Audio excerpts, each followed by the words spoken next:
Save किया था ना? मैं सिर्फ इसलिए गया था क्योंकि उसने मुझे कॉल किया, that's it. But listen तो. Save it for someone else.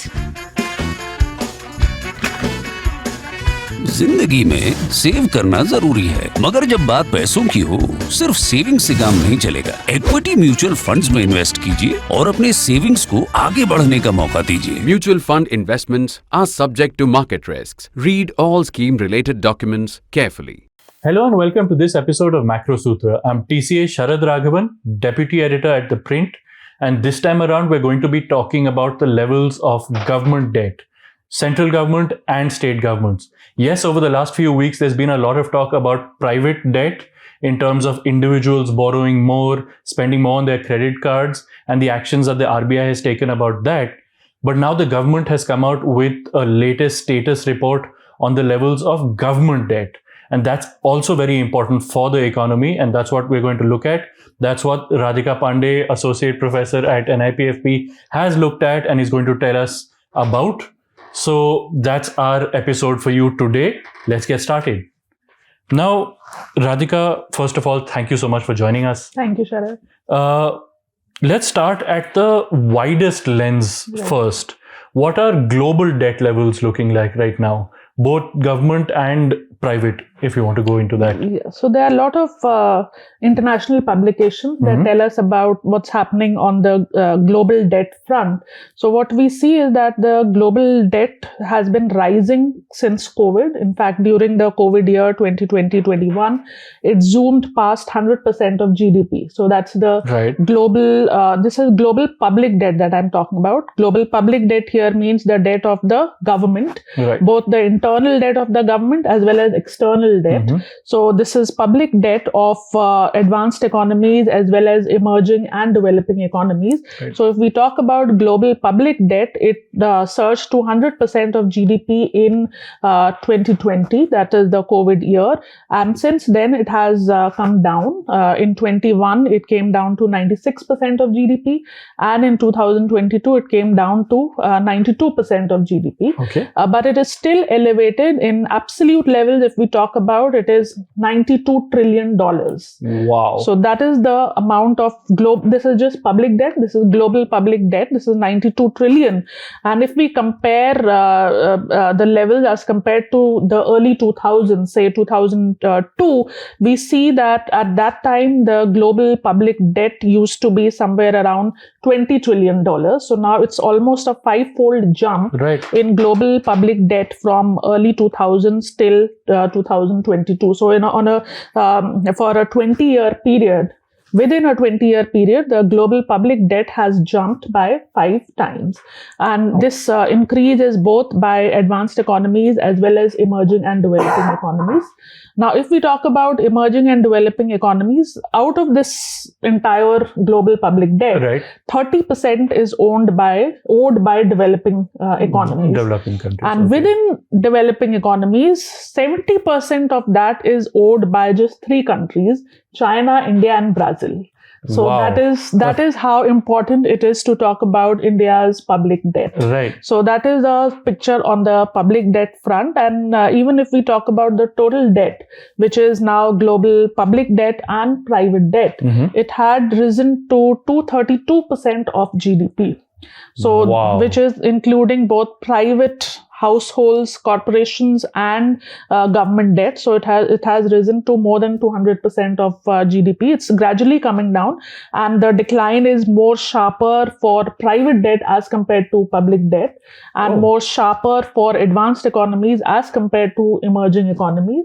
Understandably so, because the financing needs of emerging and developing economies are much higher as compared to advanced economies. So that's the overall picture, that as compared to the sharp surge that we saw at the time of COVID, the debt levels have started to come down, but now what is going to happen is that there was a very sharp decline from 2020 to 2021, and that was mainly due to increase in GDP. GDP rebounded after the collapse of GDP that we saw in 2020. There was a rebound, so that resulted in a lower debt to GDP ratio, because your denominator is higher. So your debt to GDP ratio becomes lower. But that support in terms of the increase in GDP, that support will gradually abate in the coming years, and therefore the decline in the debt to GDP ratio that we saw in the initial years post-COVID is not likely to be seen in the It coming. won't sustain. It won't sustain. Right. The decline,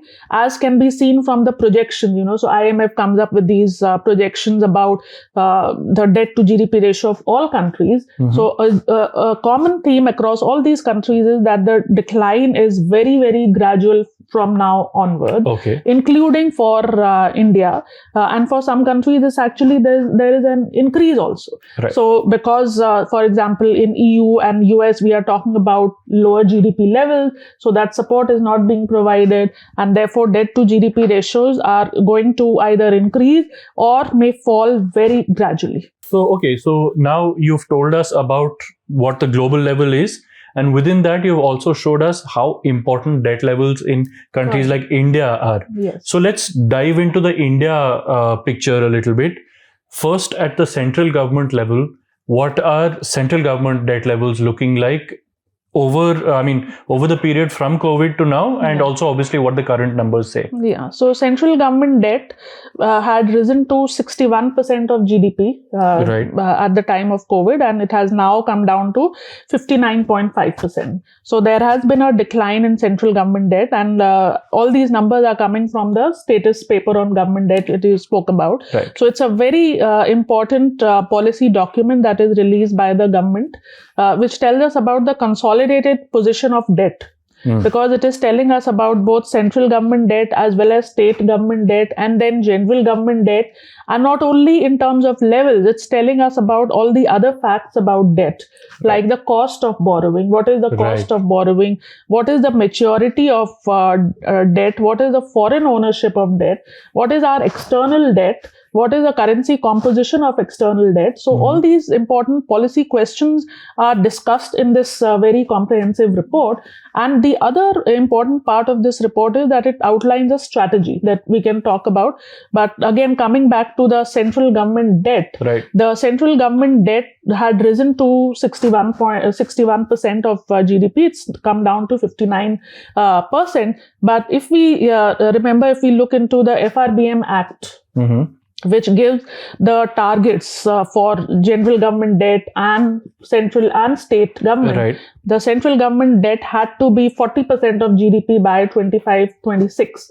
Of course, now the FRBM needs to be amended because the FRBM at that time did not take into account the COVID shock, the shock due to the war. But there has been a deviation from the FRBM, and again, it is time to relook at the targets that were mandated under the FRBM and to come up with a consolidation roadmap. Otherwise, we don't have anything to look into other than looking at the IMF's projection. We don't have what's going to happen from now on. For central government, for 22-23, it's come down. It's come down to 59 in 21, and for 22 and 23, it's come down to 57%. So so that is coming from the budget, because the status paper only restricts itself till 2021-22. Now, for the other numbers for the next 2 years, we have the estimates from the budget. The budget documents. Documents give us the estimates, but the budget does not give estimates about states. So that is why it's very important to have this status paper coming out on a more periodic basis so that we have a consolidated picture. When was the last time this paper came out? This paper came out in April 2022. And now it has come out on 3rd of October 2023. So I see. It is a very important paper. It's just that it needs to have a more definite timeline for its release, which people should know. Absolutely. And so now then coming to the state level debt and what this means for general debt. And just for you watching, general government debt is the combination of central and state debt both. So you have central debt, you have state level debt, and general is the combination of both. So so what does the paper have to say? So the state government debt had also risen to 31% of GDP. And in 2021-22, it has come down to 29.5% of GDP. Okay, so even that has come down. That has come down. And in fact, if we present a comparative picture, the states seem to be, they look more prudent on debt account as compared to the states. So I see. So that is the... As compared to the center. As compared to the center. Right. Government. Yes. So that is the picture. And again, now we don't have any further projections about state debt. For central debt, we do have from the budget paper. Right. But for the state debt, we do not have. What we do have is the projections made by the 15th Finance Commission. 15th Finance Commission made their projections, or they gave a kind of a roadmap for both central and state debt. But that report came out in November 2020. And I think since then, we've seen quite a lot of changes. So again, the same point being emphasized is that we need to have a new roadmap, a new consolidation path for debt reduction and for deficit reduction for both central government debt as well as state government debt. So you had mentioned very briefly that this status paper also had a plan that the government had come out with. Yes. So could you tell us a little bit about their plan? Yeah. So a critical element of the report, the status paper, is that it talks about a medium-term debt management strategy. Okay. Now, that is a very critical element for any debt manager, because debt management is a specialized task. Right. You need to answer questions like, what will be the proportion of external debt in your total debt portfolio? For example, government gives you the number that this is the amount that they are going to borrow in this financial year. Yes. Now, it is up to the debt manager, whoever it may be. In our country, it is the RBI, but in other countries, there is a specialized debt management office. For example, in the UK, there is a specialized debt management office. So they have to address these important questions about debt portfolio, like what should be the proportion of external debt, how much they are going to borrow from in other currencies. How much is the proportion of short-term debt? Because all these are important policy questions, because on the one hand, the objective of debt manager is to borrow at the lowest possible cost. But when you are borrowing at the lowest possible cost, there's an element of risk. Of course. Yeah, for example, if you borrow at short-term debt, the interest cost will be lower, but then there is a rollover risk. There's always this burden of repaying within the next 12 months. So the rollover risk cash is flow there. issues and things like that Absolutely. you have to manage. Same as external debt. Maybe external debt rate of interest is lower, but again, the question is that if you are borrowing a lot in external debt, then your debt may be subject to currency fluctuation. If rupee depreciates, you have to pay more. So these are some of the questions that any debt manager has to grapple with, and this is what the plan is all about. So it tells us some targets that how much should be the short-term debt as a proportion of the total outstanding debt. So it is saying that the short-term debt should be not more than 11% of the outstanding debt. And do we know what it is right now? It is 12%, 12.13%. Yeah. Okay. So, but it wants to bring it down to 11%. Okay. So that is important, with a leeway of plus minus 3%. But as a share of the outstanding debt, one of the strategic debt indicator as outlined in the plan is that the share of short-term debt should be brought down to 11%. Okay. Another thing is about external debt, that currently the share of external debt is 5.4% in the overall debt. They are open to bringing it to 7%. Increasing, yes. Oh, so that is very interesting, right. That they are open to, they see the scope of increasing the share of external debt in the outstanding debt to 7%. So these are some of the strategic benchmarks. The other being what is the sovereign gold bond, how much they are going to borrow through the issue of sovereign gold bond. So there are some percentages for these. Right. So this is the plan that they are talking about. And the other important thing that they talk about is the market should be developed. The debt market should be developed, because currently one of the challenge that the current government bond market faces is of low turnover. So that is very well acknowledged in the report, that top 10 securities account for 83% of the trading. Yes, your article had mentioned. Yeah. That's So right. that is what is something that the report highlights, that there is a need to increase the liquidity by involving more number of participants, so that there is trading at all levels, not just like the top 10 securities accounting for bulk of the trading, because the same thing is for central as well as state levels. Right. So now India's inclusion in the JP Morgan index, that should help in this. That should help, and then all these questions need to be revisited again, that in light of government sovereign bonds inclusion in the JP Morgan index, what is the proportion of short-term debt? What is going to be, how much would you allow as a share of foreign ownership in the total debt? What is the share of external debt? All these questions need to be revisited in light of all these changed developments. And it would also obviously help us increase our the share of external debt, because there are all kinds of other pension funds and all global pension funds that will be increasingly looking to India. Yeah. So one has to see the interest rate differential between India and abroad. One has to do some exchange rate projections to see whether rupee is going to depreciate or rupee is going to appreciate. So on those bases, all these percentages are arrived at. Right. What should be the share of external debt. So it's a very specialized task. This debt management is a very specialized task. Managing debt at the lowest possible cost with a prudent degree of risk is a highly specialized task, and given the changing macro environment and the changing policy dimension, these questions gain further importance. And now we have a question from Sankalp, which is not about government debt, it's about private debt, which we touched upon in the beginning. So he first talks about the RBI's recent decision about hiking the risk weights of unsecured loans.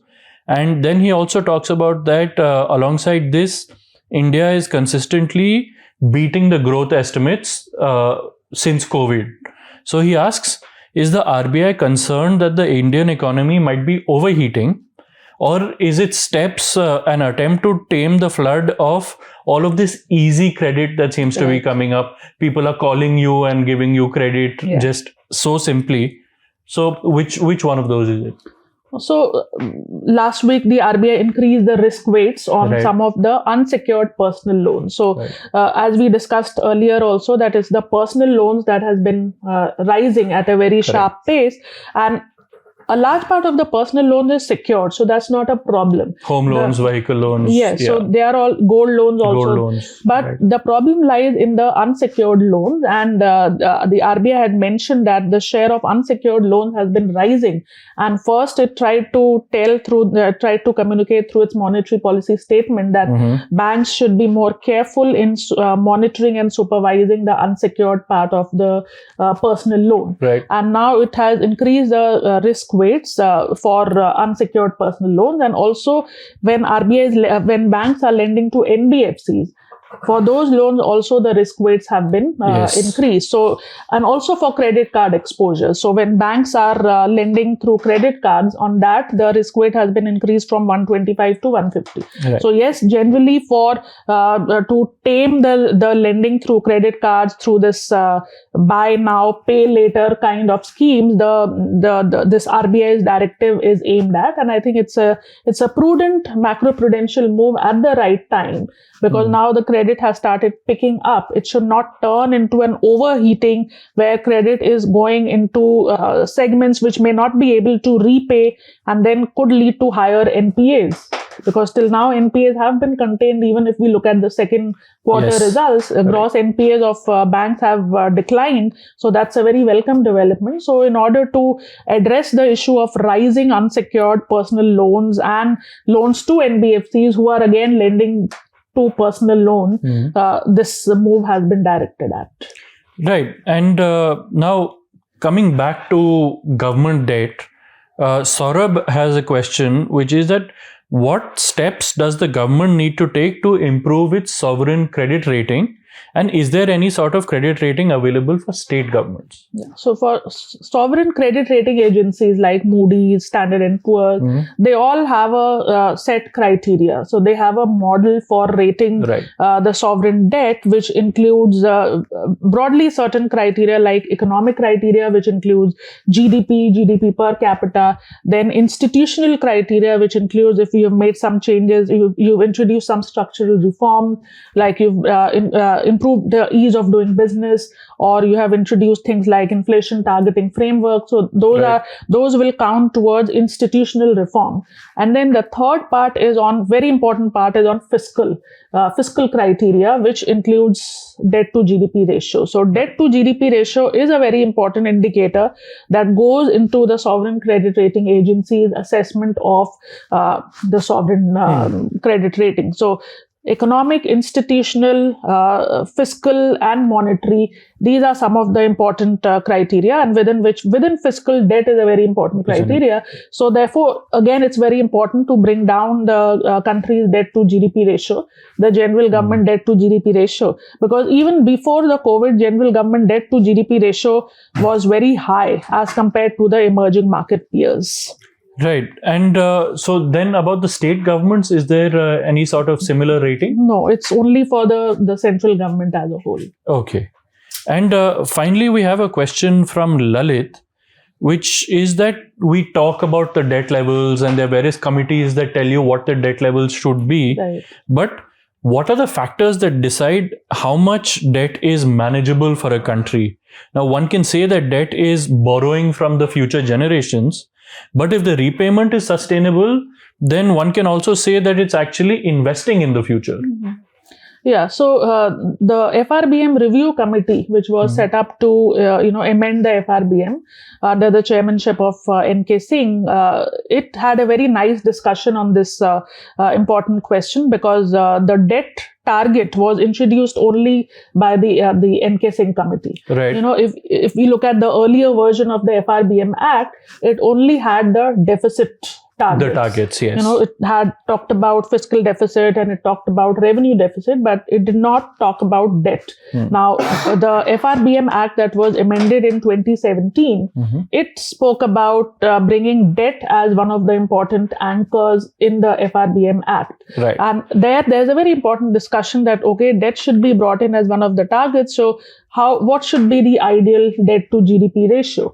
Now, here there are a lot of, estimation techniques to decide that, till a certain threshold, debt helps in increasing economic growth. Yes. And then comes a point when debt starts to reduce the economic growth. It hampers the growth prospects. So that is something that is the maximum level beyond which that should be the target for debt as prescribed in the debt to GDP ratio. Does this have to do with the interest payments, when the interest payments become just too much? Absolutely. So that is what I was coming as the second point. So that is one.